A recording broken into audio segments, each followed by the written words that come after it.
The order of the President is that the all isabong na activities, we monitor na may mga parang guerrilla na mga isabong na nagpapalaro pa rin hanggang ngayon. So, may directive to all the units, the regional directors, provincial directors, including the CIDG, and the IG, pagtulong-tulungan nila na hanapin itong mga nag-operate ng isabong at patigilin nila ito because hindi lang dito sa atin yung mga nabibiktima yung mga kababayan natin.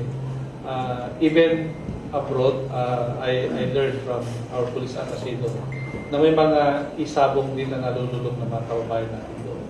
Recorded, parang tinetake dito, and then ipapadala doon. So, hindi natin alam kung ano yan, kung medyo parang sindikato na rin dahil siyempre baka alam na nila yung resulta rito mas ipapadala doon.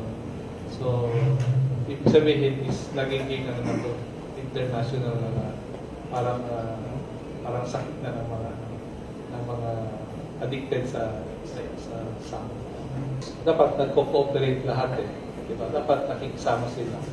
Otherwise, ito yung mga magiging source ng krimen later on pagka nagkautang-utang yung mga kababayan natin dahil nalulog sila sa isabong, then we expect na crime would increase because yun nga, baon sa utang at may mga nangyari in the past. Even the PNP and the armed forces were not spared from engaging mga isabong na ito.